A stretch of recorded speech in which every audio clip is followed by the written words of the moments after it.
All right, come on. There we go. Over 25 years of off-road racing dominance. Proprietary patented race technology.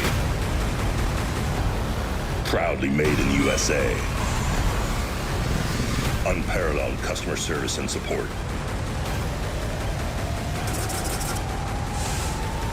The choice of champions. King Shocks. The leader in off-road shock technology.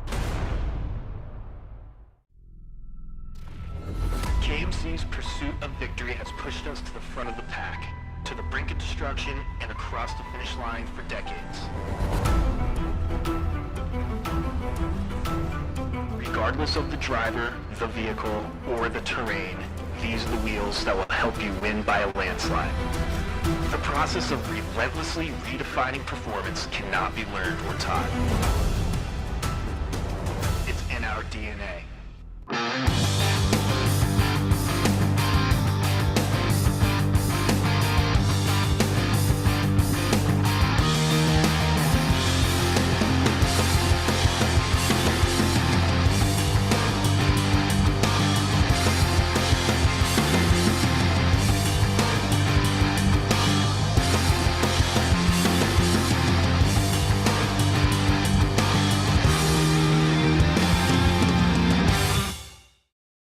Your locally owned Bill Alexander Ford has the vehicles you want. F-Series, Bronco, Expedition, Edge, Explorer, Escape, and Ranger. And try our mobile service for light maintenance. We will come to you. For a difference you can count on, visit us in person or go to BillAlexanderFord.com.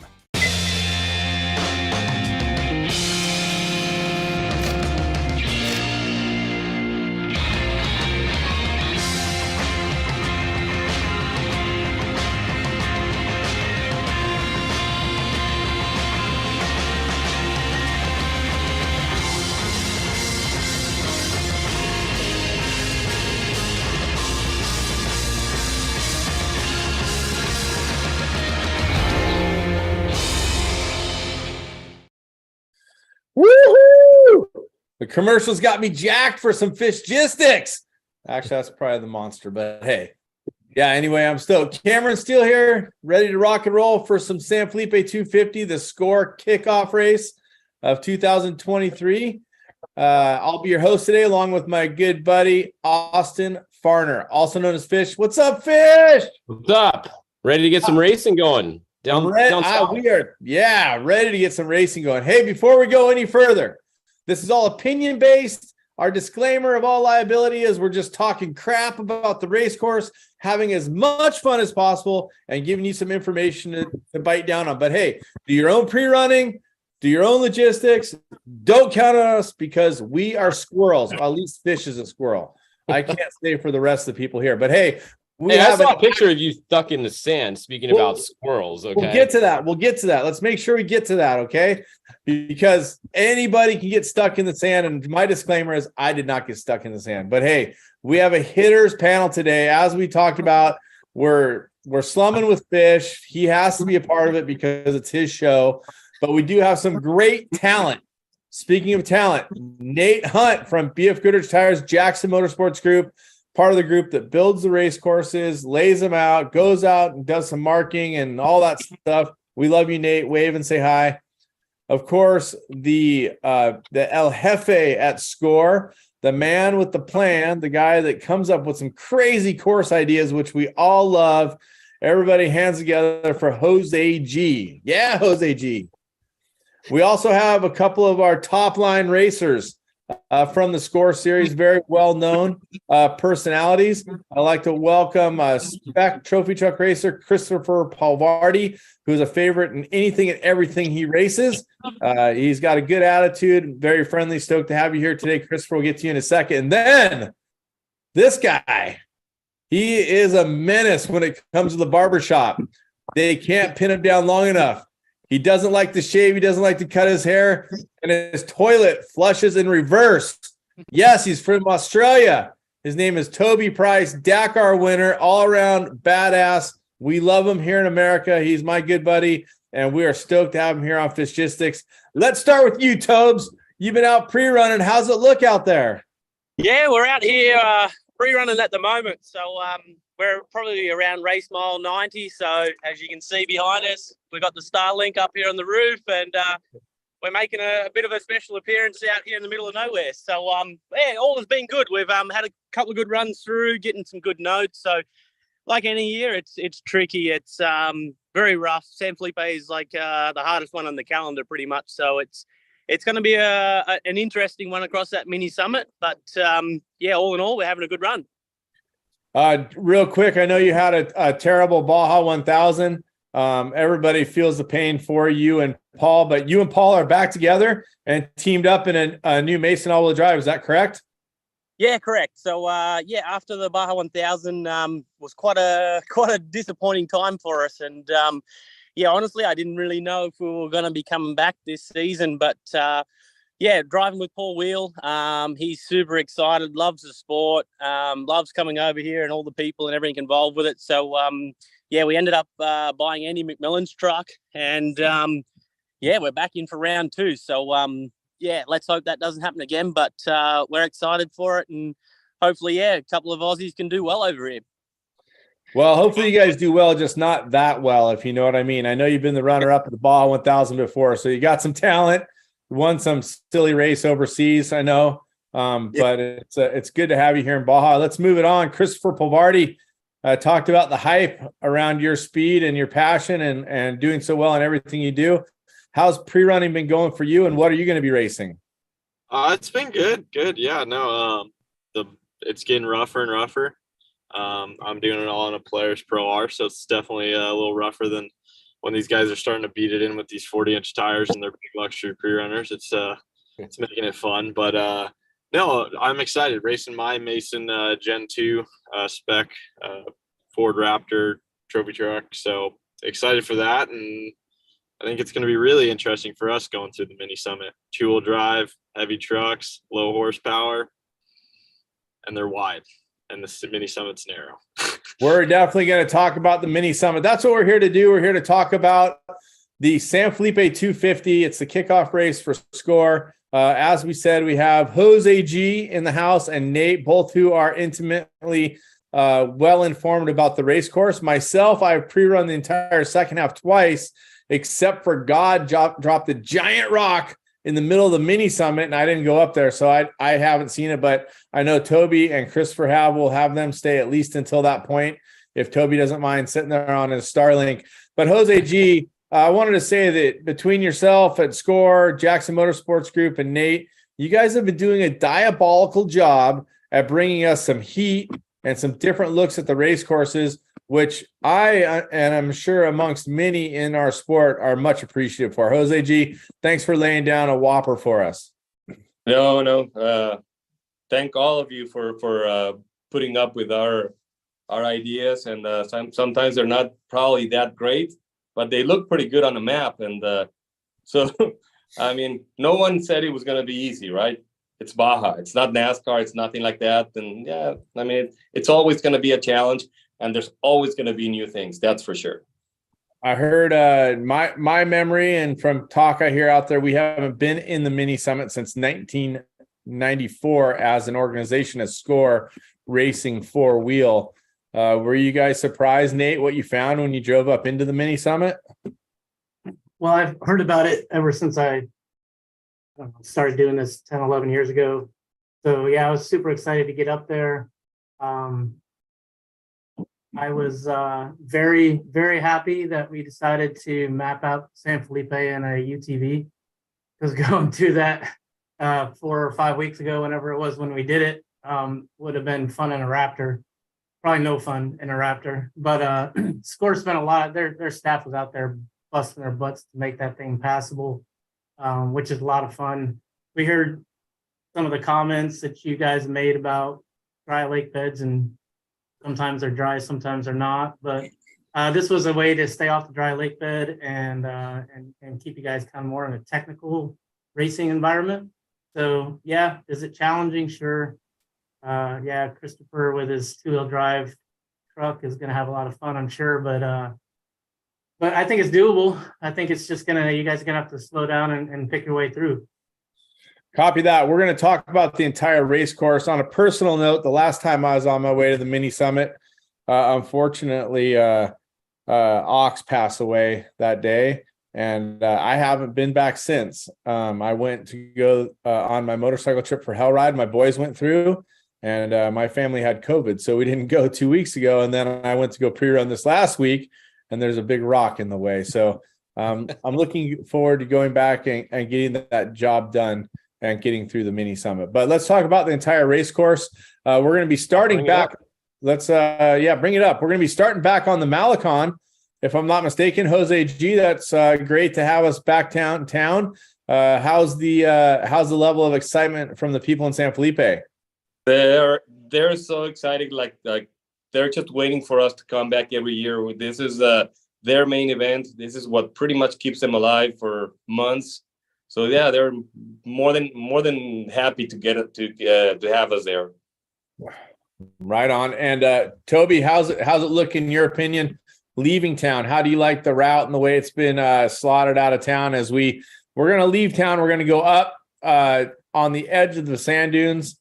For me personally, I'd be thinking about Pistol Pete driving through there. I always do when I'm in San Felipe, but that's a little bit more close to home where his accident was. We'll leave and go under a very low bridge and get onto some of the local city dirt roads. And Toby, it looks pretty fast and direct getting out of there. Yeah, right at the start there, we haven't done the first, I think it's like 2.5 miles there. So we've jumped in at about where the speed zone is there, crossing the road. So yeah, from there on, it's like looks like a nice safe route out of San Felipe there, and then yeah, straight onto the treacherous Zoo Road. So everyone loves to see Zoo Road, and yeah, you're basically parting the sea of people that are flooding that place. So yeah, it's like normal. Just got to try and keep the truck together. It's only the start of the race, but looks fun.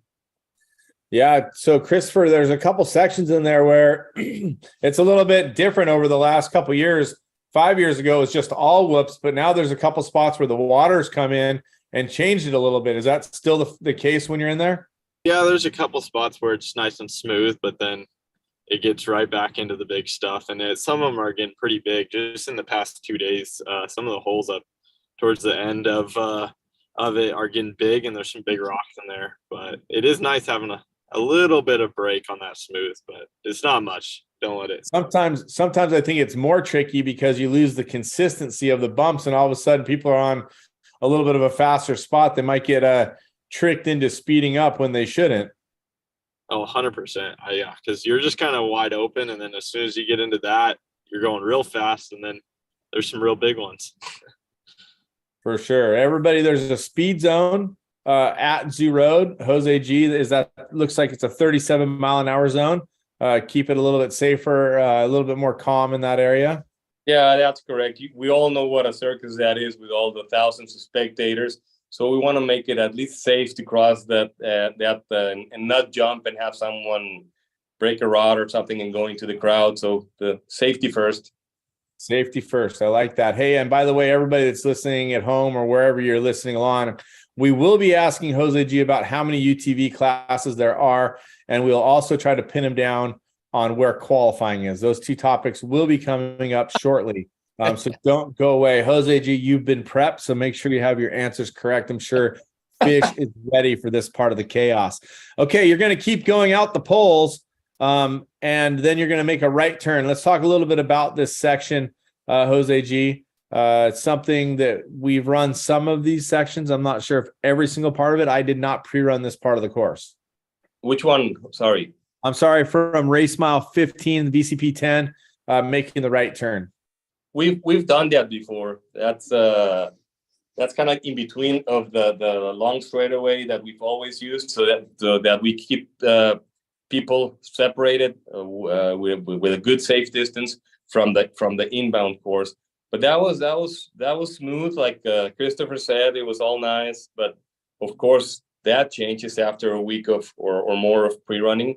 And once you clear the inbound section, we're back on the same road all the way up to Chinero. And what was really different, was after Chinero. I mean, man, that was it's after the rains. It's a different course, and it's also been a while since we come back to Borrego, right? It's kind of rough also, but different. So we'll talk more about that in here, Toby. Some fast sections, but there was a lot of line making done here a couple years ago in that before we get up to race mile 25 in that zigzag section. I'm sure you can see where there's tracks going in a few different places. Yeah, that's right. There's a few different lines starting to come through there, but it's like you say, it's previous old racetrack. So majority of people will know them, but it's just the guys out here doing a little bit of homework and just making sure they nail every line proper and stuff. So that last little big straight there, it's just a wide open, full gas, very rough road. So it's basically like a zoo road number 2, basically. So basically come out there to the freeway, and then we start heading up the top. Yeah. So Nate, this section here, we get alongside the highway. This looks like I'm not sure exactly what race mile is. It looks like about 29. 30. Race mile 30. Speed zone, once again, before we get into what I call one of the most tricky places to pre-run on the entire Baja Peninsula, this short 5-mile section. Yeah, that that speed zone, Jose needs to make some new neighbors and play nice with some landowners to that area, so we don't have to go out to the road. But what's that? It's not just me. The owner of that section from the highway all the way to the hills, he's not a real off-road lover, so that's why we have to do it. Well, I mean, it was fine before Jose G became president, so I don't know. I'm pretty sure it's him. But no, smack talk. Well, yeah, I think that little section there is just to prepare you for that next little section up before you cross Highway 3, because it is a little tricky. So all the way to Highway 3 here, Christopher, there's obviously a lot of bumps, not a ton of ECPs. It seems like there's a couple different ways to pick your way through. Do you find it hard to nail that same line every single time until you have the GPS really sorted out? Yeah, it's really tough. I mean, there's just everywhere you look, there's 10 different lines, and they're just all have massive whoops. So especially going through like the UTV, you're trying to like pick and figure out what's best, and then next time you come through and you're going faster, and it all starts to look the same. So really have good notes in there, and then just spending the time and trying to figure it out, because there's some lines in there, even in the trucks, you can't get on top of it. So if you choose wrong, you know really quick. And like coming down there at the 1,000 the opposite way, I mean, I think my head was hitting the front dash a couple times. It was just like, dude, this is miserable.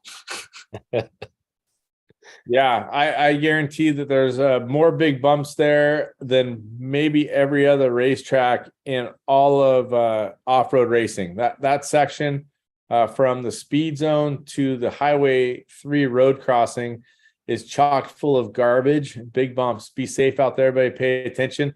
Toby, we talked a little bit about this with Jose G. He says there's a lot of changes with the way the water has moved in this whole top section, but specifically after the speed zone crossing Highway 3, how have you found it in there?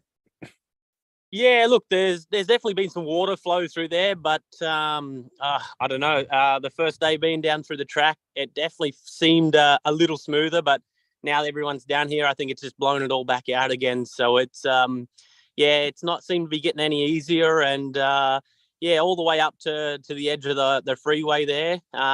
You've got to be quite cautious on some rocks and stuff in there as well. So yeah, it's going to be a tough one right up to that first turn off to go inland, basically.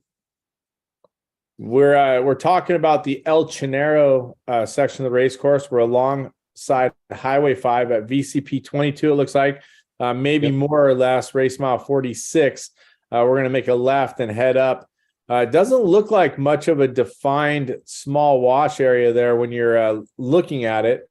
But there are some defined fingers as you're headed westbound towards VCP 23. And Nate or Jose G, this is where we come to VCP 23. Can you enlighten us on how this is going to work here? Yeah. Okay. So that's where the motorcycles are gonna cut the first time. Well, that's where they're gonna cut because they're gonna miss the whole northern loop of it to make a bigger gap between them and the trophy trucks. And so it's already marked. They have separate files. There's well, it was totally marked. We're gonna have crew there making sure that all the bikes turn right there, left, and meet up at the other BCP. So when people are pre-running, this is very important. I know there's a bunch of lines that actually lead to that BCP. Just be careful not to go all the way and hit that blue line and go right towards the race course, towards the VCP, because that would be going against the race course, and that would be a DQ. I know that people are pre-running and then they're going on the wash and they want to go up to that BCP, but that's a race course, so that would be a disqualifying to whoever does it. Copy go that. Go to the drivers' meeting.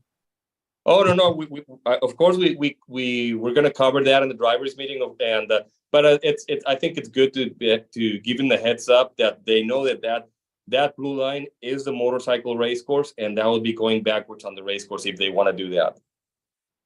Copy that. Do not do that. This wash is actually one of my favorites. We always laughed and called it cacahuate wash. It's just got this great copper looking feel, and Toby running through there, it's got to be it's pretty stimulating. I don't know, does it remind you of anywhere else in the world you race through?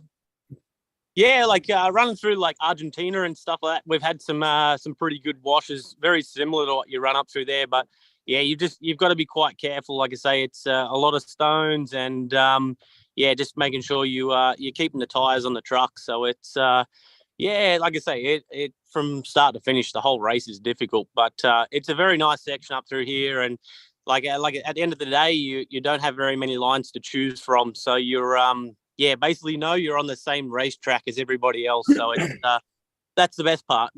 I noticed there was a danger 1 and danger 2 there. They must be very specific. Jose G or Nate, do you guys have a comment on that? It's something that we should. Yeah, there's both of them. They're just, and you know what we're talking about. Those two really nasty washouts. We don't put a lot of dangers because there's so many lines. And what if you're not on that line and your Stella starts beeping and warning you? But the really bad ones, we do. We make sure that they get marked. Copy. Those are some giant holes, so to speak. Excuse me. I don't know what happened there. Back to the top of the race course now. Much of what we just saw, we raced at the Baja 1000 southbound, and that's going to change up here after we get through what I call it's like a sand blow area where the sand is just drifting across the desert. The lines get erased there. But all the way back, we're going to combination of courses that we run, making the left there at VCP 27 maybe. Around the top of the race course. How'd this look up there, Christopher? Had the wind blown like the lines away completely, or was it visible when you first went out there? When I first went out here a couple days ago, there was very little lines. There was a couple still in the washes and stuff, but yeah, up by like VCP 30 and 29, they fully disappear. But it's pretty cool. I like it because then you can run it and it makes it hard to follow if someone's trying to find your line. But now really nice lines get kind of burned in, just straight shot, but it's really sandy. It's pretty tough. Like in the spec trucks, it works these poor things going up and down this wash right here because it is just deep, fast sand that you're just 40 plus spec trucks. Is that true, Jose G? Yes, that's crazy, right? It's getting super popular. We have less trophy trucks than last year, but we have way more spec trucks now. That's cool. It looks like there's 43 spec trucks entered as of today, and there'll probably be a couple more late entries, so it'll probably be over 45, I would think. Hopefully. That's pretty incredible. This section here, Jose G, does this go down traditional kind of race course? Yeah, it's pretty much there's not a lot of options down there to go back to Borrego. There's really only one more that it's super rough and rocky. Remember it towards the mountains, But yeah, we picked the most traditional one, and that's the reason why we even picked the mini summit, since it's Score's 50th anniversary. I wanted to pick courses and lines that people were running back then. So that's the whole purpose. Yeah, a lot of history down here by that race mile 95. Yeah. Lots and lots of racing over the years. Lots of memories for me coming through these sections as we head down through race mile 100. This is a spot for a while. This is where you go through the little rocks after it's like a little baby summit. That's what I always called it, the baby summit. And cruise through there. How's that looking now, Toby? Is that very rocky in there with all the water that has moved recently? Yeah, so with all the water that's been there recently, it's kind of made these washes towards the end here a little bit more fun. It's it's hard to kind of pick the line the first few days because it all looked pretty much the same. But as I sit out here now, they're starting to get a few lines burnt in, and you can start to find your way through there a little bit easier. But yeah, we're not too far off that first little tiny summit that you're talking about, and it's quite tricky up through there as well with some stones, and just got to watch the sidewalls and stuff through there. So yeah, it's definitely some fun out here. What mile are you guys sitting at right now, Toby? What mile are you at? What are we at? 95. We're sitting at 95 right now. So okay. Yeah, good old thanks to Starlink. It's doing a great job. So right here. Holds up in the truck, but if I do die out, that'll be why the battery's pretty much gone flat. Then I'll be camping out here for the night, waiting for a battery to start the truck back up. Dang, don't put any pressure on us. No pressure. No pressure. All right. Well, this next section, Jose G, you were saying going back to Borrego, we haven't raced in there for a little bit, and it's got some cross grain. You know, the water travels from the mountains out towards the Sea of Cortez. And the spillway for the Colorado River, and makes for a pretty challenging area. Christopher, how's this? Is it starting to get beat back in, or does it still look pretty rugged? It's getting beat back in. It's treacherous though. There is some massive holes, some big rocks that you really kind of just got to take your time through. I think even in the truck, we're gonna have to just kind of wander our way down, finding some clean lines. But once you get down to like 115 and stuff, there's not a ton of lines. You're kind of just part of the ride. And like I said, it's like the whoops are huge. I mean, in the Razor, you're just bouncing, going 10 miles an hour. They're just straight up and down, and very cross grainy. So it makes it interesting. It's definitely going to put a test on your equipment, and you're going to make sure you got your stuff, all checked out. Copy that. This is going to bring us to the road crossing at Borrego. The speed zone there, crossing the highway, heads up, be careful. I'm sure there will be plenty of pits here and chase crews. Everybody beware, be safe, be smart. Make sure your crews are aware of what they're doing. And then up one of the semi-traditional washes as we head to what's known as Borrego area, so to speak. The BFG pit number 1 is there. Nate, and talk a little bit about that. Yeah, just one pit for this race. Works out for mileage. This was it was just the easiest. I say easiest. Really the only place we could get into to do a pit to make the mileage work. So wanted to make sure everybody had a fresh shot going down south and over the summit, of course, mini summit and such. So yeah, Borrego, kind of traditional pit spot. Nice. And that's going to bring us down alongside the highway here. Everybody careful pre-running. Be aware of your surroundings. That's going to there's a couple giant holes in there, Toby. I drove through there the other day, man. That could surprise you quickly, huh? Yeah, for sure. There's definitely a couple of gotchas in there that can catch you out. So like everyone knows that part of the racetrack there, but for sure you need to make sure your notes are right there, exactly where they are, because sometimes it looks a little bit smooth, and it'll catch you off guard pretty quickly. So yeah, nice and easy through there, and then that run down to basically almost a power line there. It's fun, nice and smooth, little backwards and forwards, a little bit of track. So it's it should be a fun little section through there. For sure. Heads up, there is a There is a transformer station there after the VCP 48. It's got some yellow ribbons on it, but it does get narrow in there. So just maybe everybody pay attention. There's a power pole in the middle, transformer station to the left. So heads up on that. For sure. And then that'll bring you, you're going to head back to the north on one of my favorite parts of the race course. Usually love this road downhill.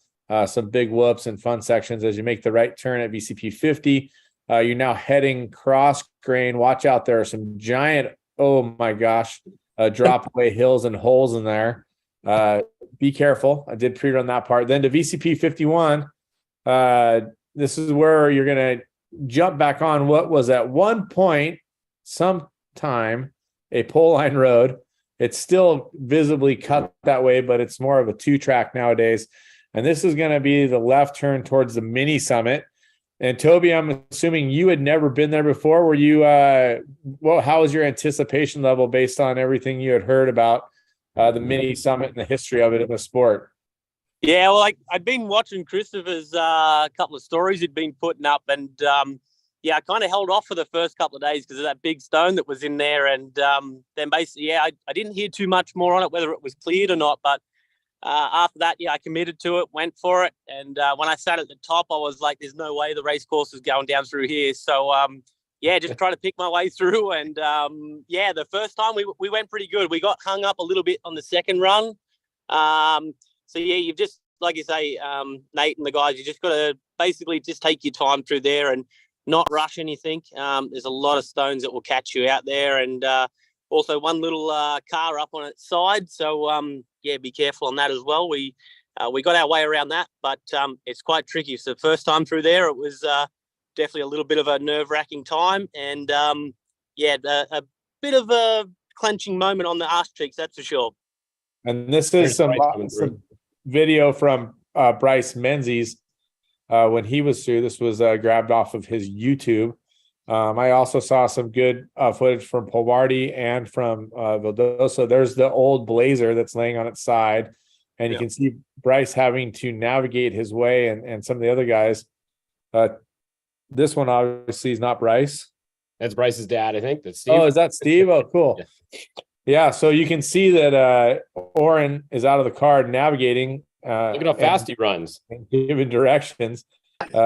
He has some good skills from King of the Hammers, running around the rocks and navigating from the front of the car. But it's definitely a tricky section. Christopher, it's surprisingly narrow up there, isn't it? Very narrow. There's points even like in the UTV where you're kind of like sliding off the edge, especially a couple days ago. Now it seems like a lot of people are stacking rocks when these bigger pre-runners are coming through. So it's making me about this much less worried, but I'm still pretty darn worried because as you can see, the rocks are huge and a lot of opportunity to kind of just get hung up or just slide off the side in the littlest way. And it's going to plug up the thing for a while because that's the problem. It's going to be tough to get any recovery vehicles. I think there'll be some people back in there, but if one guy's stuck in the wrong way, it could really. Bryce just went by a guy with his dog. That was that's a blind over eyes there, which is always kind of tough to pick your line. Toby, out of all your experience, things you've seen around the world, that seems like it might be one of the tougher race lines maybe that you've seen in off-road racing. Yeah, for sure. Like you say, it's off-road racing. It's not no Formula One or NASCAR or nothing, but it's definitely, like I say, it's very narrow through there. So I've got Kellen riding with us in this race for us, and maybe what Bryce is doing there and getting Oren out, I might have to get Kellen out on his feet and start running through the whole section and guide our way through. But it depends on what side of the fence you're on. If you get through clean and everyone else gets stuck, it's happy days. But if you're behind that one person that gets stuck, it's going to be an absolute nightmare. Is there any way to how get? How important is qualifying going to be for spec trucks? There's 43 of them. It's going to be huge. If you're not in the top 10, I think it's going to be pretty tough. I think the chances of someone in the top 10 getting stuck in the mini summit is very high. So at least, stuck for a little. So you could get in before that, but yeah, if you're not in the top 10 in spec truck, I think it's going to be a rough day. Especially there's just a lot. 43 is a lot of trucks. That's a lot of dust. And I do know that Score is going to have a camera crew in there, so we're going to get to see all this. They got a drone team going in there, so this is going to be exciting. I don't know. I'm looking forward to watching the mini summit. Jose G, go ahead. Say that again, Toby. Maybe have a big helicopter as well. Yeah. We could get the high performance helicopter, the one that got Robbie out at the last race, right? Have them on standby, just sitting there. Yeah. Have them on standby, please. Jose G, were you surprised when you got into the mini summit and found what you found? Did you have any doubts about running the race through there, or once you saw it, you're like, oh yeah, this is going to be good? I've been thinking about the mini summit since last year. I've walked it, drove on it many times, and I mean, I worked on it to make it possible. It took us a few weeks, and we're still gonna do more work on it right before the race, Thursday and Friday. There's one turn right after that, the blazer there that kind of worries me more, and I think if we fix that will reduce the risk of someone getting stuck. But how I see it is that just have to think about it. Be really smart and patient. Just don't be that guy. You know, someone's gonna, especially like in the top classes where we have sometimes people that are new. I want to put it in a really nice way, that are newer in the sport in a really expensive truck. And here, I'll say it for you, Jose. It's going to be a trophy truck spec rental driver that does it and gets stuck there. There you go. I'm not going to say who, but I narrowed it down. Okay. Yeah. But yeah, we all think that it's going to be one of those guys, but hopefully not. I mean, it just takes patience. I was actually thinking of making it into like a 15 mile per hour speed zone, which maybe that would have kept it a little bit better because you're not so in a hurry to get it through it. But it's just patience, smart, and some skills. Definitely some skills, and keep your momentum. Know where you're going to go, where your tires are going to be. But like I said, we're going to fix it a little bit more. No one said it was going to be easy. It's definitely tough, and it's not NASCAR. So I will work on it. We have some plans, but we do have people there. They're going to have winches and everything, and a camera crew. So I think it'll be pretty cool. I know this mini summit is probably better for like a Baja 1000, making it like race mile 700 or something, that the cars are more spread out. But anyway, I wait a minute. This is the San Felipe preview show. Did you just preview the Baja 1000 going up the mini summit? No, I'm just saying that. Yeah, I know this one's. We're expecting a lot of cars to be almost bumper to bumper early in the race. But yeah, I think it's gonna be.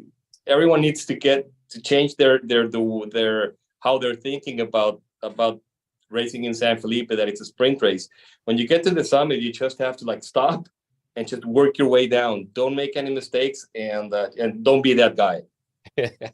How many miles would you say, Christopher, from when you get to the top to the bottom is the entire mini summit, and how many miles of that is really pretty treacherous or rock crawling, so to speak? Probably a mile or two. It's really not a ton. Probably about 2 miles where it's really treacherous. But you could, the really gnarly sections that you can see right. You can, as soon as you drop in, you can see the end. That's what you can kind of see, the light at the end of the tunnel. It's right there, but it takes you a little just to get through it, because it's there's no way to say it's tough. This is real racing. That's what I know. I posted that video of the boulder in the way, and everyone was hating on me. But if that boulder was bigger than it looked, and there's no way a big pre-runner was going up and over it or pushing it out of the way. So luckily, you saved me. That's for sure. Yeah. There you hear it. Toby said you saved him, and also you saved me the hassle of going up in there. I think it's good content. Anybody that was hating on you is just a donkey. They're armchair quarterbacks, so get used to it. They're all over the internet. So Oh, don't worry about what the donkeys say online. If I worried about what everybody said about me, I'd be crushed all the time, right? Yeah, don't worry about it. I thought it was funny. I thought it was funny. Especially when it comes to qualifying locations. Don't listen to all the keyboard warriors. Hey, well, if you we're getting there. You qualify that sand pit again, someone's getting choked out. That's all I'm saying. This time it's not going to be my motor for the third time. All right, back to the course. Let's keep going. All right, we're going to keep going. The mini summit is behind us now. And you're going to come through a section. Part of this has some back and forth, in and out of the wash. Some bumps in there, obviously. How'd that section look in there, Christopher? It's pretty straightforward, coming down, and then just kind of some old race course, some big old whoops, and then you run through that wash a little, and then kind of just skate along Zoo Road right along the mountains. And that's there's some kind of fresh trails right there that need some burning in, but I think by the time I get there today, those big pre-runners are gonna have a nice little freeway for me. I won't have to. 2 days ago, I got to that section right before the Morelia Road, which goes out to a small township out there. And there was no lines in that wash. It was tough to pick your way through. Toby, is that how it still looks in there just before Morelia? Yeah, there's a couple little tricky bits in there. Just like there's a couple of lines that go off like left and right. And if you haven't quite got the notes dialed in there, I took one little left line, I went off a little bit, and put me into a fair few rocks. So it was it's interesting, but like I say, it's some of the old race tracks through there a little bit as well. So once the lines get burned in a little bit more, I think it'll make it a little bit easier to pick your way through there. Right on. Well, Toby, be sure and use that dead end line that gets to the rocks on race day for us. All right. We got 4-wheel drive, mate. We're happy days. All right. Cruising along, you're going to go alongside the mountain, coming back towards town. It's a little bit different than it has been in the past, but then it gets really different, Jose G. That was some interesting, fun stuff over there by, I think it is VCP 6970 in that area, maybe just before that as well. Yeah, it's totally interesting. It's totally new for us. Actually, we didn't discover that. That was the way that the locals told us to go. On record, local promoter did it before us, because that's how they're going to be sending us from now on, so that to avoid an area that they don't want us to run on. But I liked it. I think it's different, and it was pretty cool. This is where the photo was, Fish, there right before VCP 70, where our truck got stuck. And just for the record, I wasn't driving. Right at 70, basically. I was navigating at that time. So I always blame it on the navigator. So I'll have to take some credit for that. But we spent about 45 minutes digging our way out of that. It was a good time. Did you just say we spent time digging? Because it looked like one guy was taking pictures. The other guy was digging the truck out. Yeah. Well, first, and the other guy that got it stuck, he had to do some digging, but I dug out the whole diff. And just worth noting, when we were done getting ourselves out, we threw all the rocks back off the race course and filled the hole back in that we had left in the middle of the course. So we didn't leave a big pit there, but we did get out just before our Raptor got there to try to save us. So we were rushing to make sure we didn't get on the rope. That's going to take you down the backside of San Felipe, bring you down to what's known as Old Portecitas Road. Hey, Jose G, on Old Portecitas Road, any instructions there? You're talking about if you can run on both sides? That's kind of what I'm talking about. Yeah, it's open. I mean, we just have to mark one, and but yeah, if you want to run on the left side of the power lines, it's fine. It's open. Copy that. Everybody watch out. There could be traffic in there, so heads up. That's going to turn you right and bring you to the Amarillas Wash. One of my favorites in Baja, Nate. This is a pretty spot that we get to race. Not only the big wide sand wash initially, but I love some of the hillsides, the way they're carved out and the way they look, and then dropping into that final zigzag canyon. The whole place is just really visual. Yeah, it's definitely one of my favorites. I like the new one, the new canyon as well, minus maybe some of the boulders, but Yeah, all those washes have their own unique kind of scenery views, but yeah, Amarillas is definitely one of my favorites.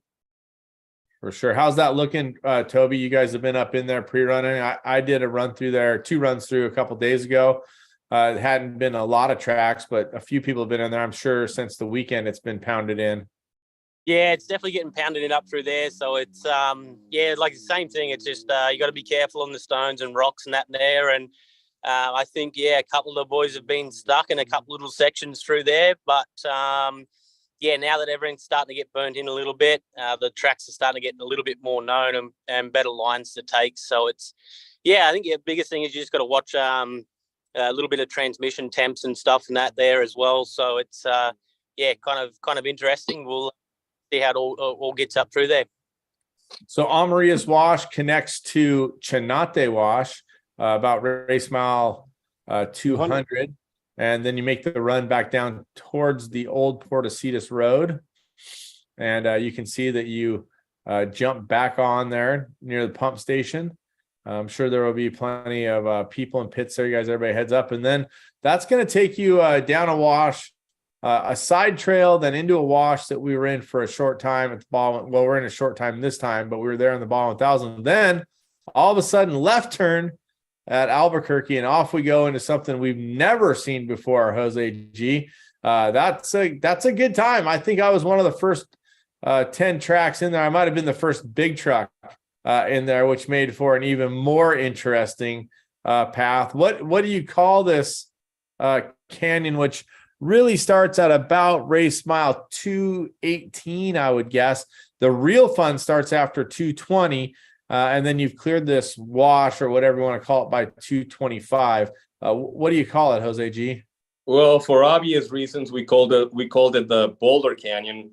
Well, we put the name because that there's no name in the maps. There's nothing. It's never been raced on before. As far as I know, it's never been traveled on before. It's funny, there wasn't even motorcycle tracks on it. So I think we are, and we can pretty much be sure that we're the first ones to ever race it. Nice. Going in there at 220, Fish. Take a look there. We'll see if we can see where just past it. Let me see if I can see this little tiny spot.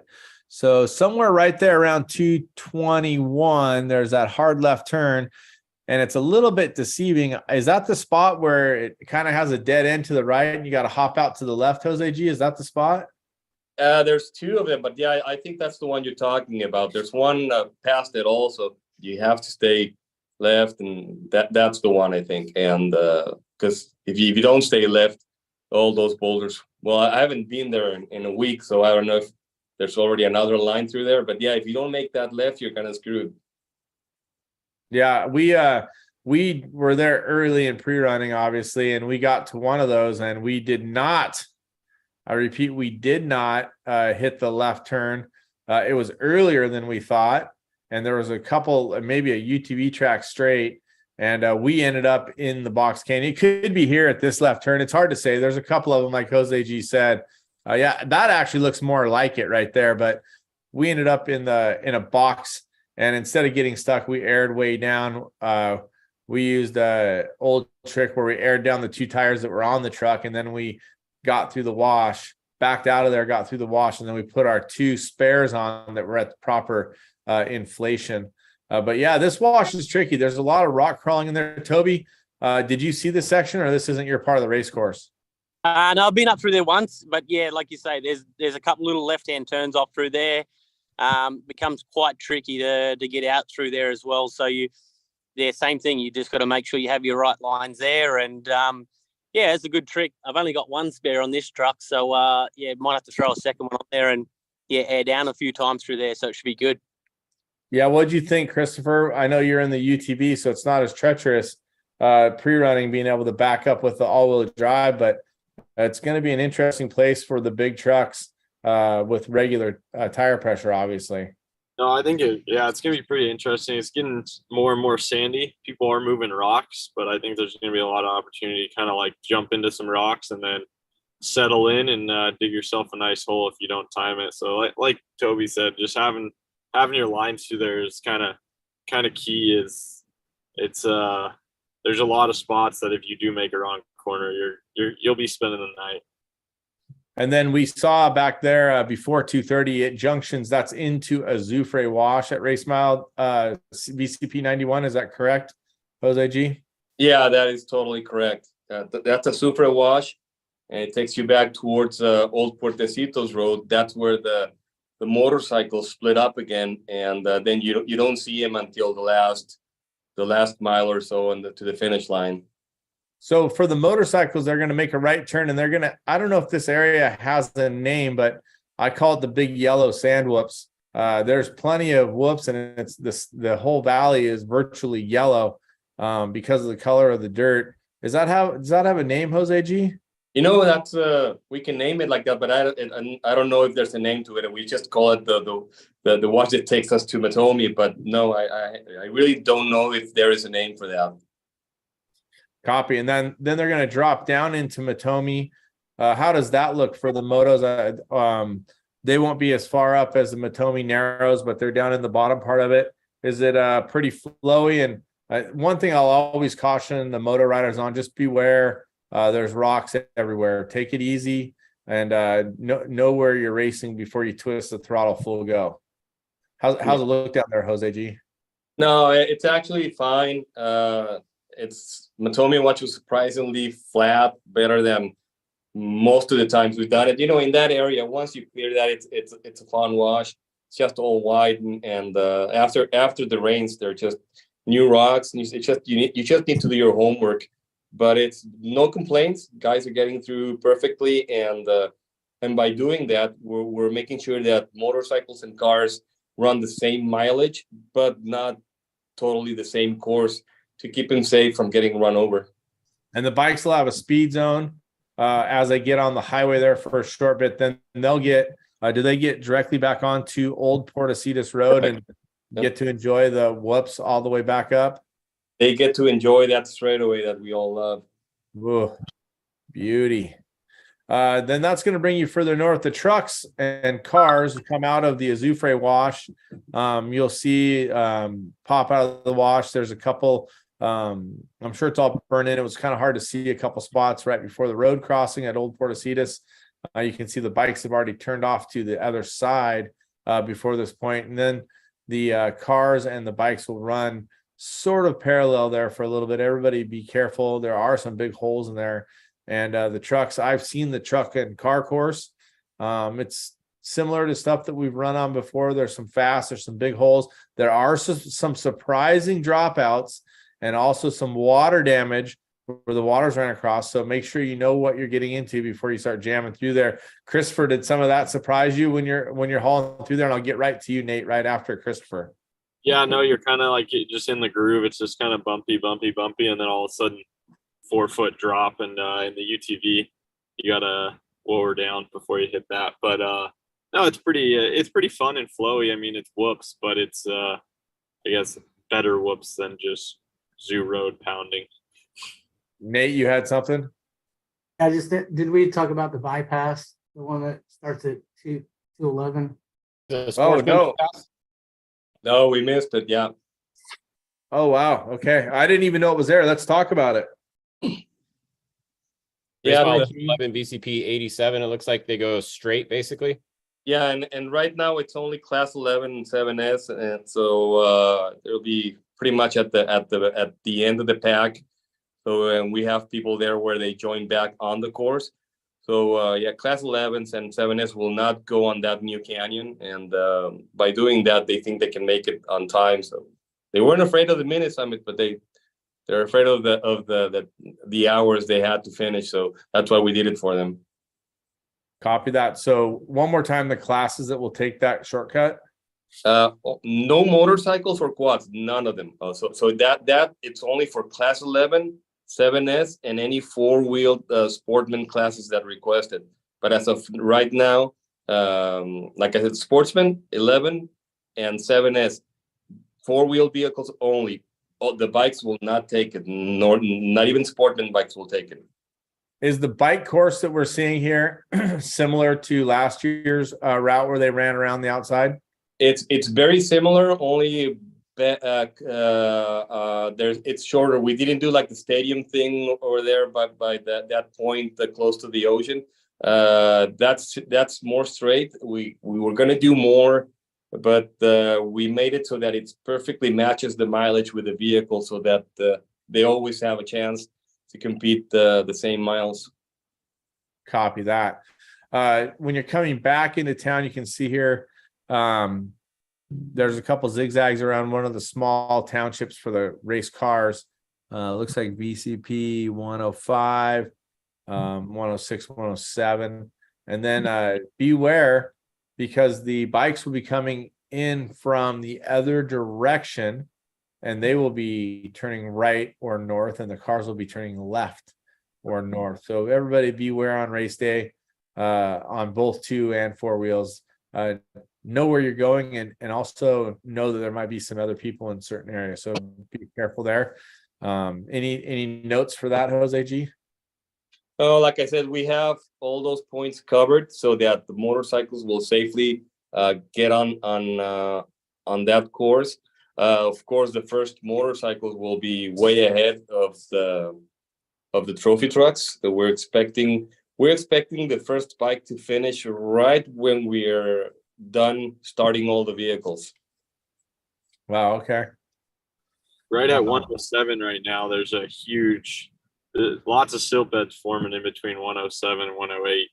Yeah, Jose G, I was going to mention that you gotta have quite a bit of zigzag back there. If you go back at 108 there, maybe right at 107, it looks like a virtual silt bed field of zigzags.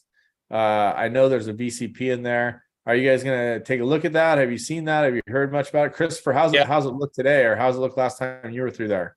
I went through there last night. Right now, you turn the hard right for 107, and that straight line, that's just getting some deep 2-track, almost dragging the belly on the UTV on 35. So it's getting deep.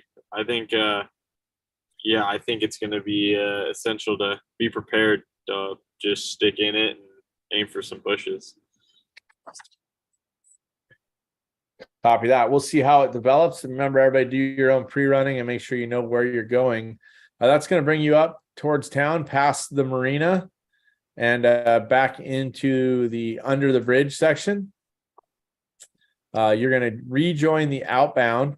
And remember, there's no pre-running in which direction, Jose G? No pre-running inbound. Okay, so what mile is that on the inbound? Do you guys, where the course comes back in right here?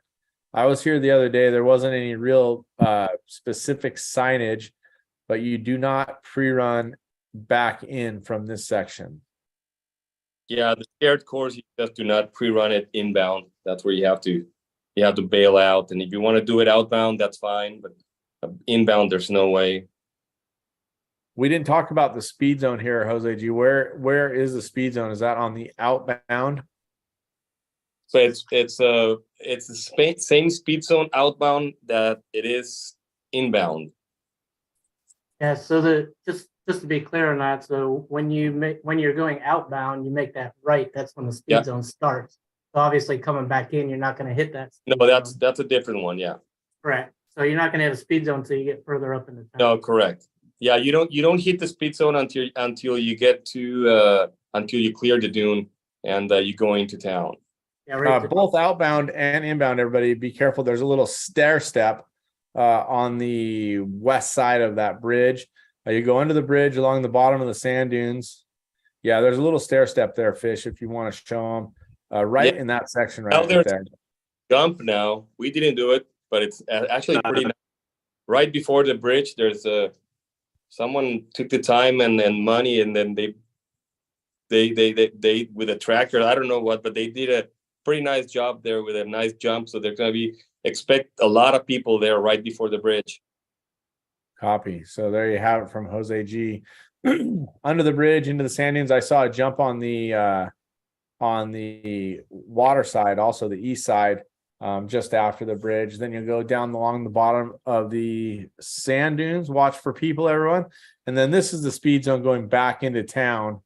And you'll drop back down to the 37 miles an hour as you get on the pavement. and head back in. Now it takes the speed zone all the way to the finish line. Yeah, that's correct. And one thing that's very important, remember the right in front of timing. So way before the actual ramp, the finish line, that's where your official time ends. So because we always have like 10 trucks or sometimes even more waiting to get on top of the ramp and get interviewed. So exactly in that spot right there that Fish is pointing out, that's where your time ended. So you don't worry about about getting to the finish line after that. That's where the race really ends for you. Copy. So don't be a hot rod. Yeah. Yeah, and remember, it's We a saw lot. somebody do that last year. Course. It's very important not to take your helmets off or under your window nets. You have to finish the race with everything on. Okay, so it's funny that you can do all that and get penalized at the finish line. I don't like getting penalized, Jose G. I just want. Oh no, I don't like penalizing, but it is what it is. Rules are rules. I think it's okay if you penalize Toby a little bit. Like Toby's 2 hours. Toby's been standing there in the sun for an hour for us. Oh, geez. Toby, we're having a great time out here, mate. It's perfect. So what better place would you want to be in Baja? So it's good. Thanks for sticking with us, Toby. How about what overall thoughts of the course, Toby, in closing? Yeah, overall thoughts. I love it. It's like I say, there's no better place to be than Mexico. I think I enjoy being down here, and the racetrack is always tricky, and it's it tests everybody out. So it's it's going to be a good one. We hope we're at the pointy end of the field, and we feel like we're putting in the homework, and we'll see how we go. But as long as we're in front of you, Cameron, we're happy. Daggers.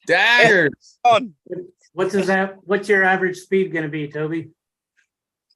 Well, it's going to be tricky. I think around that 50, 55, I would say somewhere there. Haven't really been calculating too much just yet, but probably in the next couple of days, once we finalize all the notes and stuff, then we'll get a bit of a rough gauge on it then. Copy that. Christopher, what's your closing thoughts? And since it was proposed, what do you think average speed? Oh, I don't know. Overall, I mean, the course is fun. It's definitely interesting. I think it's going to make for some close racing in the spec class with all 43 of us. I think it's going to be stacked. I think it's really going to come down to a couple seconds at the end, which is crazy to think. Overall, no, I'm excited. I'm nervous. I'm definitely nervous, guys. But going through those couple tight spots, I haven't had good luck with summits. So I got to hopefully redeem myself on that. And then average speed, I don't know. It's tough. There's a lot of fast sections, but then there's some really slow sections. So I don't know. I think for trophy trucks, probably what Toby said, 55-ish maybe. And then for spec trucks, just under 50-ish. But Jose G doesn't seem to agree. What do you think? Higher? What do you think, Jose? It'll be higher. Higher. I guess there's some fast sections. There's some really fast sections, but I think the trophy trucks are going to average at least 60. Yep. 62. Nice. Yeah. 62? That's your guess, Nate? Yeah. There's definitely a lot of fast sections. And, we, I don't know what the average speed was at the Baja 1000, but much different race course, but a lot of speed zones. Here, we don't have a lot of speed zones or lengthy speed zones. So it doesn't factor in as much. I also agree it's going to be a little bit quicker. You have to take your time in a few spots, but there is a lot of haul in the mail out there in the unlimited trucks and the trophy trucks and spec and class one, everybody for that matter. Everybody be careful. Toby and Christopher, I know you guys have gone the extra mile to stay with us and to host this part of Fishgistics, walk through the race course with us. I personally wanted to wish you both the best of luck in a great race. You guys are both great spokesmen for our sport, making the extra effort to come in here and enlighten some of the people that haven't seen it, and also just share the fun and the stoke of off-road racing. Thank you, Toby, for being a part of today. We're going to cut you loose and send you back out if you have any closing thoughts. No. Thanks, guys. Thanks for having us on. And like you say, just wish everybody all the best. And that's for all races. Just be safe out there, be smart. Yeah, and just enjoy it, have fun, and we'll head off back that direction and get back into the racetrack. Right on, Toby. Have a great race. We'll talk to you a little bit later, mate. Cheers to you. Thanks for coming on, Toby. And congratulations on leading the points, by the way, in the overall the World Championship Series for the series you've been racing with the Dakar Rally. Yeah, so far all's going good there. So yeah, we too close in Dakar, but it is what it is. I've got to live with that one for the rest of my life. But it's yeah, it was good to be in the challenge, in the fight, and yeah, now to be leading the World Championship, it's a good spot. So hopefully, yeah, we continue some of that luck over to here and have a good run at San Felipe. So yeah, wish you all the best, and Christopher as well. Good luck, have fun, and be safe. Thank you. We'll talk to you later, Christopher. See you, buddy. See you, boys. It's been great to watch you develop and become one of the marquee racers in our sport. It's a big challenge with 43 racers in your class, plus a lot of talent there. But you always seem to be cool, calm, collected, and with a smile on your face. It seems to be when you're at your best. Yep. No, I'm just happy to be down here.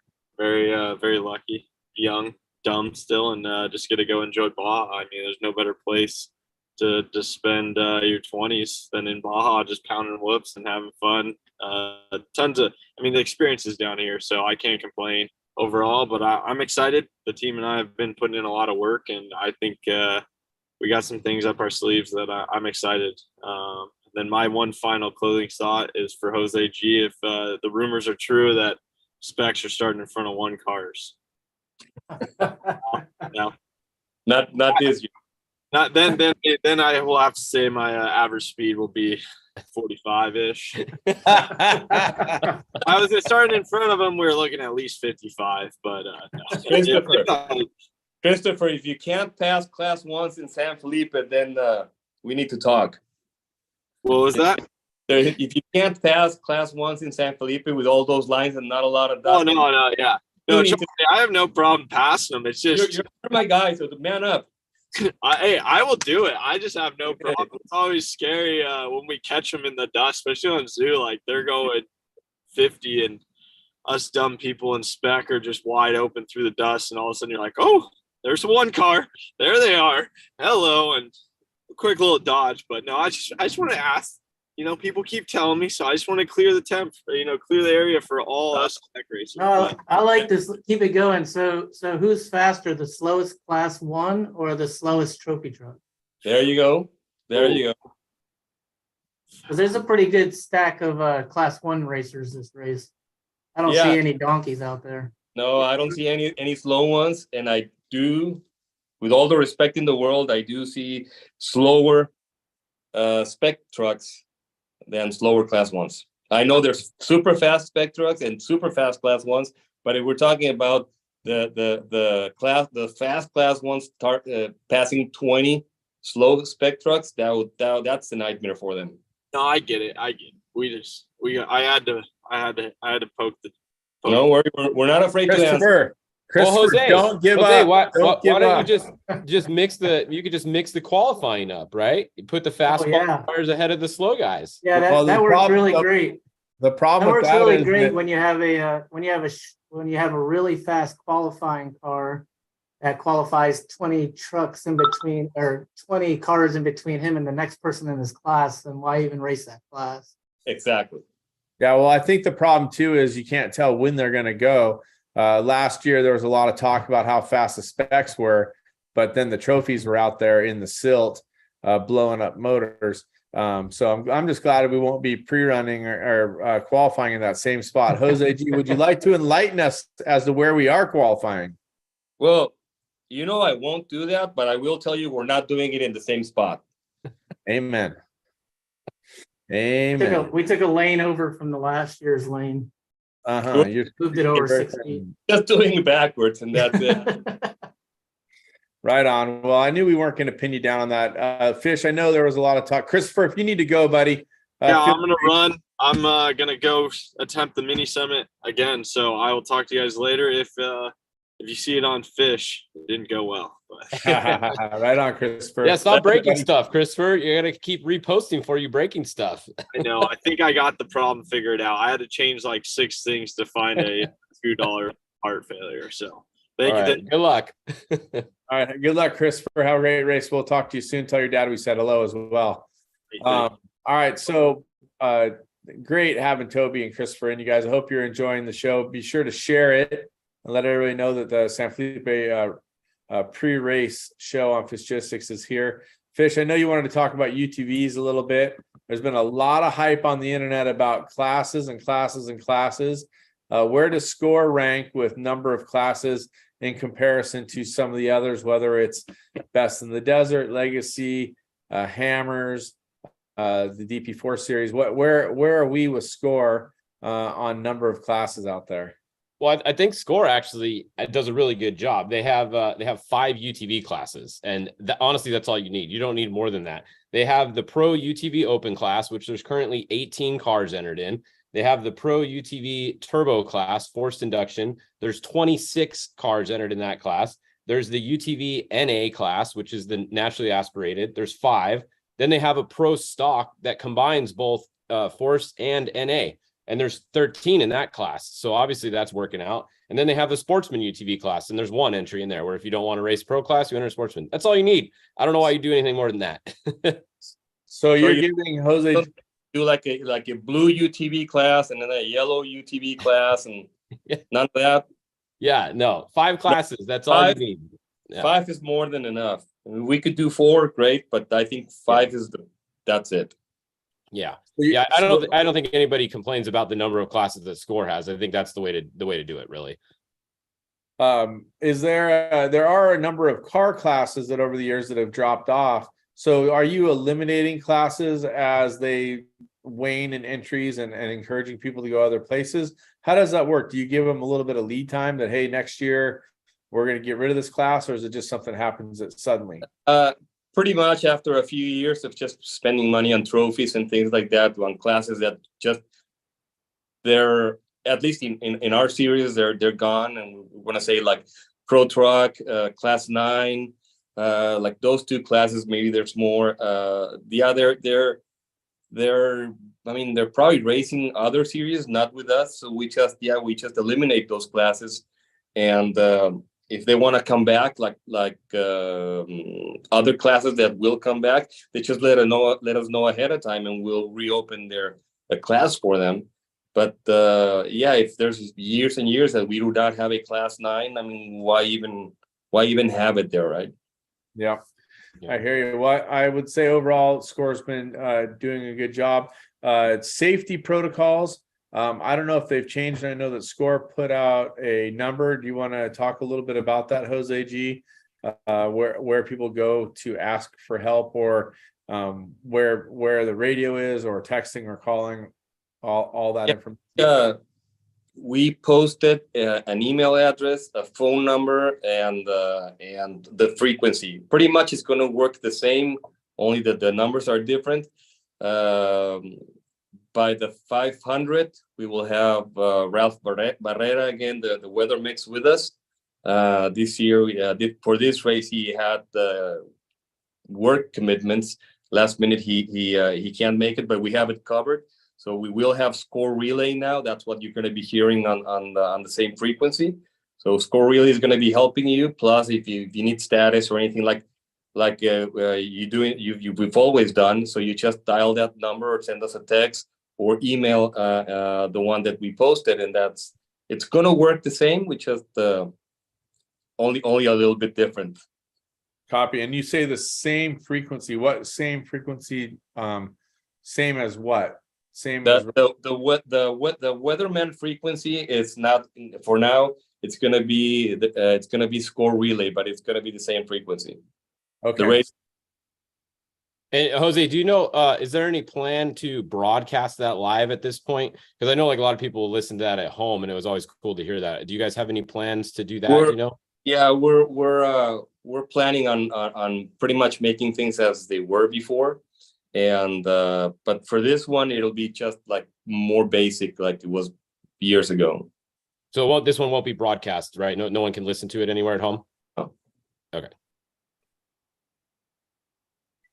Okay, well, I think that's good information to know. Closing thoughts, Nate, for San Felipe? Let's go. Let's get down there and do it. Kind of going around that course, kind of like you said, know when to go and when to whoa up, and don't be that guy. Don't be that bottleneck starter. And you know what? Obviously, I think scores goals are the same. Like, we want all the cars to finish, keep rolling, just be smart through the areas where you need to be smart. And it's obviously it's passable, it's doable. So everybody be smart, be safe, and let's go support the town of San Felipe. As Jose mentioned at the beginning of this, this is big for them, and they allow us to come down there and play in their backyard. So go down, spend your money, support the towns, support the locals. Be careful driving. Watch your speeds going in town and out there on the course. It's open until race day, so kind of the normal stuff. But let's go down and have some fun and have a great race. For sure, it's been beautiful in San Felipe. I was down there; the weather was spectacular. Jose G, closing thoughts from Score, from yourself? Well, that's the same thing. Just safety first, and enjoy the race. Like Nate and I said, don't be that guy. Also, like be very careful on the highway, especially when we're running next to the highway. You know, your chase crews are looking at the race car, not looking ahead, and someone could be stopped and not. So don't create an accident. Remember, San Felipe is the one that has thousands and thousands of spectators in a very small area. So watch out for when you pick your lines. When you're pre-running, you make lines. But that's not the race course. I mean, even though it's okay with us, remember there could be families there camping. There could be, I mean, people know what the race course is, and just be really, really careful. Hopefully you can get a heads up that your line is clear before you actually take it, and just don't risk anything. And especially going back to the mini summit, just take your time, be smart, put through it, and it'll be fine. It's really you. Before they talked about miles, it's only half a mile. Okay, so just be smart about it, and don't be that guy.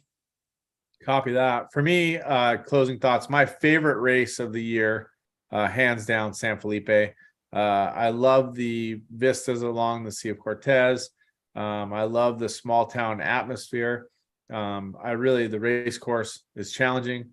It's a racer's race course because there are different ways to pass, and adding the difficult rock sections that you did, I think, brings a good mix. So for me, I'm just excited to get down there with my race partner, Ryan Arciero, our race engineer, Mike Kraft from FIDAC, and in the Monster Energy number 16, and stoked to be a part of it. And thank you, Score, and Jackson Motorsports Group, BFG, Nate, and Jose G, you guys, for putting it all together.